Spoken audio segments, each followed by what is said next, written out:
बोला। हाँ तो था वहाँ पे तेरे को थोड़ा सा और बोलना था।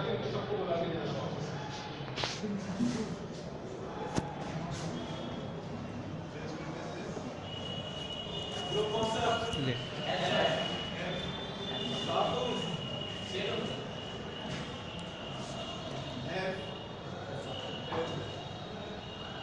आगे देख Good afternoon, sir, and my respected teachers and my all friends.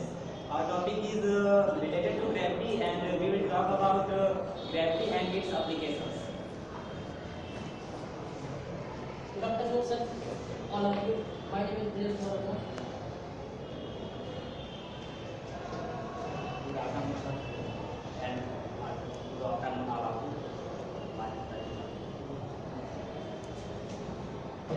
Good afternoon, respected sir, and all my dear friends. Good afternoon, sir, my dear friends. My name is Ron. Hello, friends and sir. Good afternoon, everyone. And जैसा कि मेरे friend ने आपको बताया, आप सबको बताया कि एक टॉपिक है हमारे पास जो है मेन टॉपिक है ग्रेविटी। मैं आप सबको बताना चाहूँगा कि एक्चुअली में होती क्या है ग्रेविटी और कैसे आया नाम ये ग्रेविटी, किसने इसे निकाला, किसने इन्वेंट किया। सो फ्रेंड्स, किसी भी प्रकार की वस्तु चाहे वो आकार में कितनी ही बड़ी क्यों ना हो, चाहे एक तिनका ही क्यों ना हो, पृथ्वी उसे अपनी ओर आकर्षित करता है। और न सिर्फ आकर्षित करने की बात, हम कहीं भी ये भी हम भी फील किए होंगे, किसी पहाड़ी इलाके में जाते हैं या किसी चढ़ावदार घाट पे हम ये महसूस करते हैं कि हमें चढ़ने में थोड़ी सी प्रॉब्लम जाती है, थोड़ी सी डिफिकल्टीज आती है, दैट हम थोड़ा सा प्रॉब्लम क्रिएट होता है। बजाय इसके कि हम उतरते टाइम ज़्यादा समय नहीं लगता और जल्दी आसानी से उतर जाते हैं। ये सब सिर्फ पृथ्वी के गुरुत्वाकर्षण बल के कारण ही होता है। और ना सिर्फ ये, बल्कि हमारे आंखों के सामने डेली एक्टिविटीज बहुत सारी होती हैं जिसमें ग्रेविटी का बहुत ज़्यादा महत्वपूर्ण योगदान होता है। और चलो ये तो मैं बता दें कि ग्रेविटी होती क्या है, बट ये आया कैसे, ग्रेविटी नाम किसने दिया था और खोज कैसे हुई थी। तो मैं आपको बताना चाहूँगा कि दुनिया के बेहतरीन साइंटिस्ट में से एक सर आइजैक न्यूटन, जिनका जन्म 1642 में हुआ था, इन्होंने सर्वप्रथम इन्होंने फिजिक्स से रिलेटेड अपने सारे योगदान दिए थे, महत्वपूर्ण योगदान दिया है। ठीक है, हाँ, एक प्रसिद्ध स्टोरी आपने सुनी होगी, एक फेमस स्टोरी थी कि आइजैक न्यूटन एक गार्डन में बैठे हुए थे। वहाँ पास एक वृक्ष था जिनके नीचे वो बैठे थे, सेब का था। कहा जाता है कि उनके सर के ऊपर जब सेब का फल गिरा था तब उन्होंने बनाया का नाम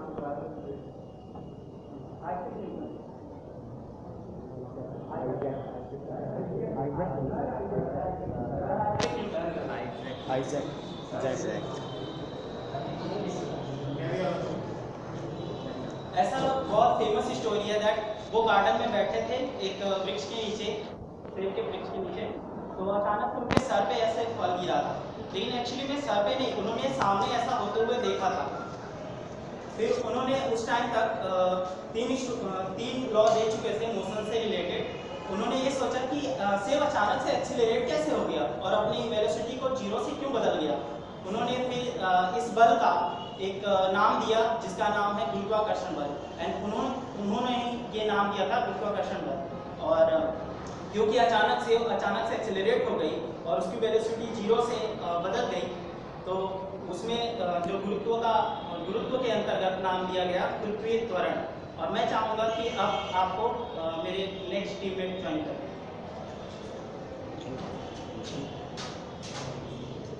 मेरा टॉपिक है ग्रेविटी का किसी चीज पर इफेक्ट। जैसा कि हम जानते हैं कि कोई उपग्रह ग्रह के चारों ओर और पृथ्वी और अन्य ग्रह सूर्य के चारों ओर एक निश्चित वृत्ताकार पथ पर घूमते हैं।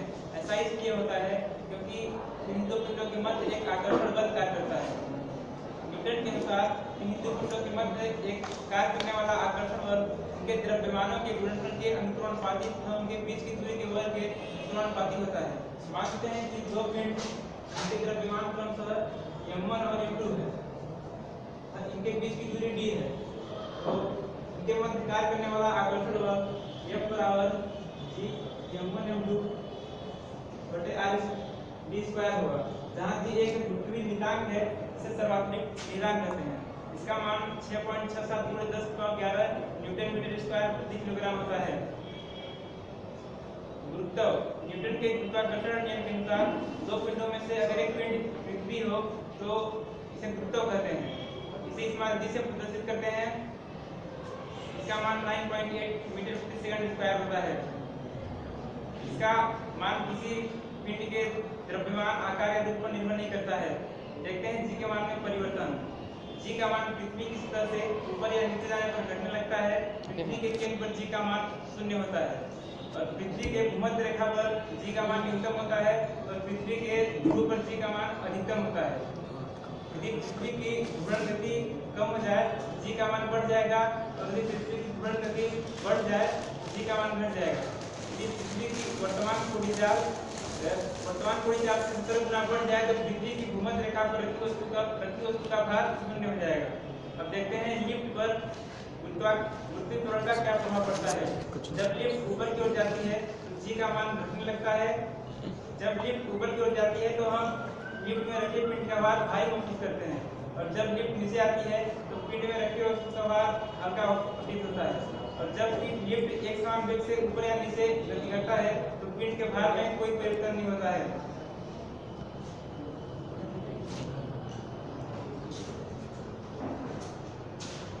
My topic is effect of gravity on our body.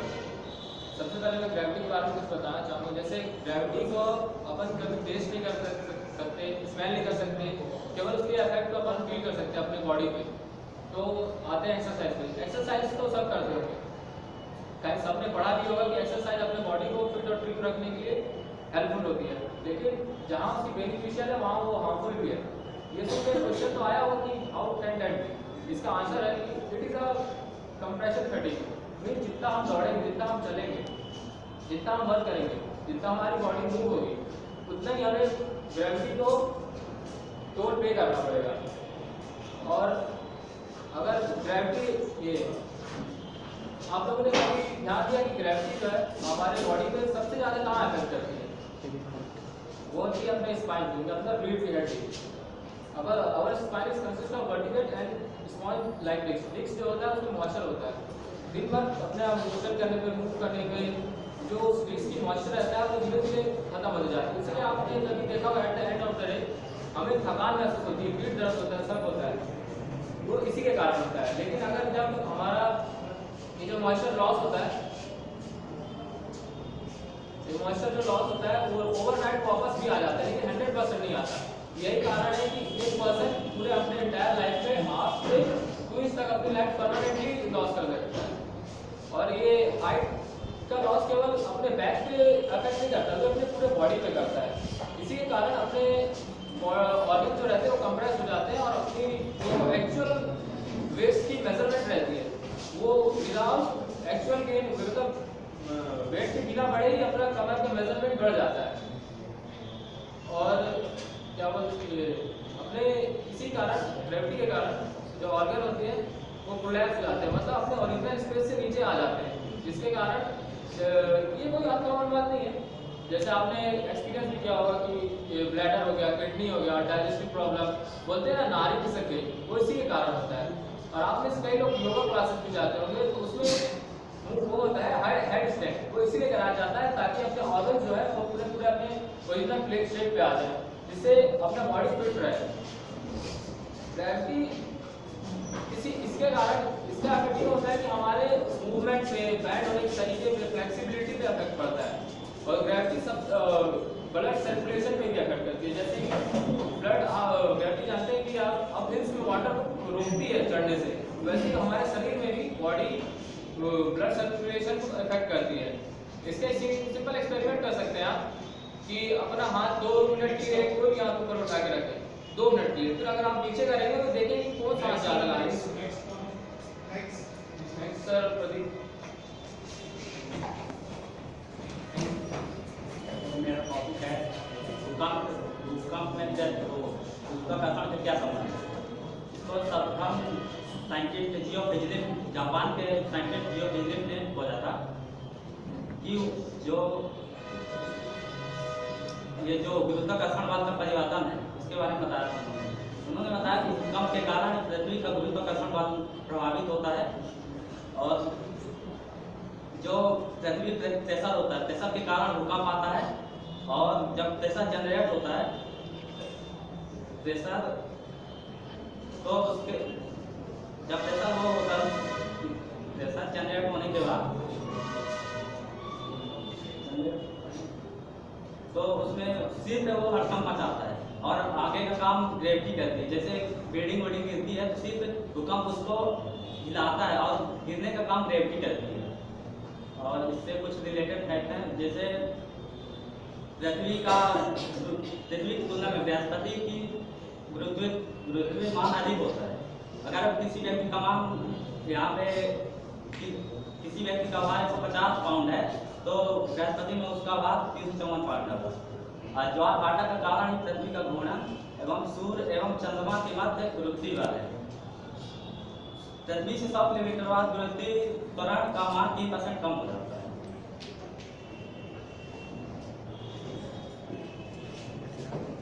मैं पलायन लिखकर